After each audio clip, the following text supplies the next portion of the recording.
Alright, I'm going to do a quick little assembly video here. So I'm going to put new plates into a set of adjusters.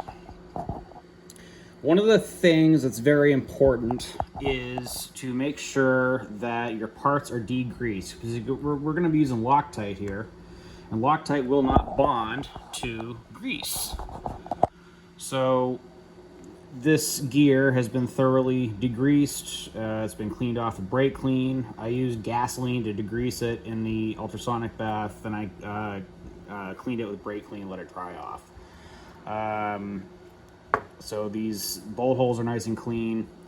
This pinhole here, when the adjuster is all assembled, I want to be visible when installed in the timing position, because that's where your tool to set up the gear lash compensator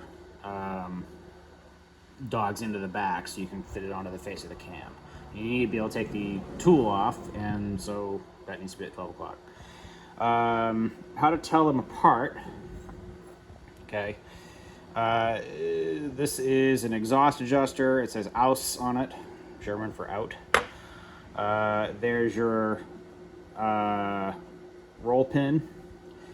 On the Aus adjuster, the lock pin hole is always after the bolt hole, going in a clockwise motion.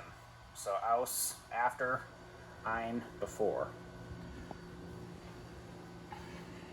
And so now we're going to assemble it. Okay, so I'm going to take my lock plate here. I got my roll pin hole at the top. That's going to correspond with the roll pin. And my camera work is especially shitty. Alright, so there it goes.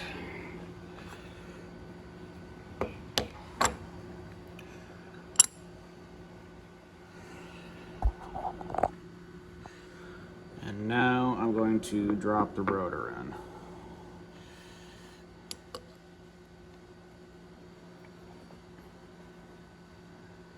Now these rotors are a very tight fit. They will fit in very easily like this if you have it lined up properly.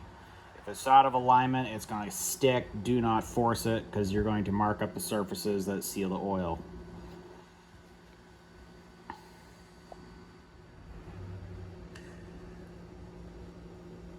As far as alignment goes, we want to have the writing correspond to this hole here for setting up the gear lash.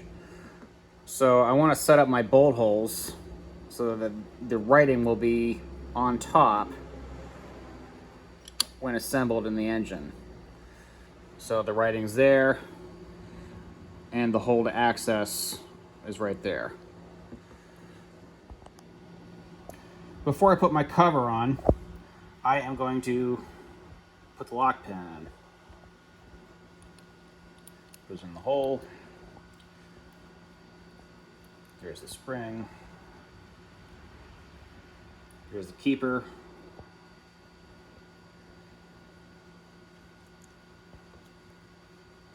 Now, one thing I like to do is rotate it and listen for the click. Okay, so I know the pin is now engaged in the hole. Time for the cover. Okay, so here's my cover. We're going to put that on.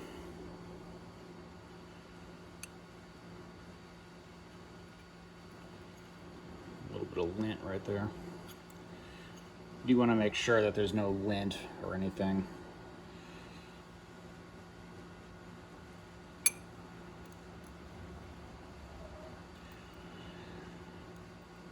And then I usually install a bolt near the lock pin to hold the cover down while I install the other bolts to keep the spring keeper in place.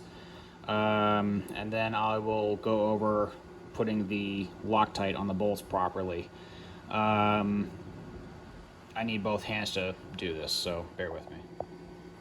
So I prefer Thread Locker Blue. The gel Makes a little bit less of a mess, and it won't run. The last thing I want is for this stuff to ooze everywhere inside of the adjuster. So this is why I prefer the gel. That's about the proper amount you want to use. So now I'm going to take out my spare bolt here and thread them in. Now you only have a limited amount of time before the Loctite sets. So I'm going to get my tools together here, and I'm going to show you the setup for how I tighten them.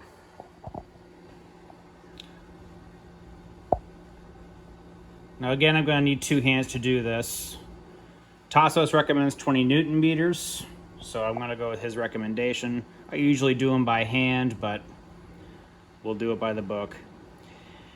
I use an oil filter wrench to hold these, that way I don't mark up the adjuster in my vise.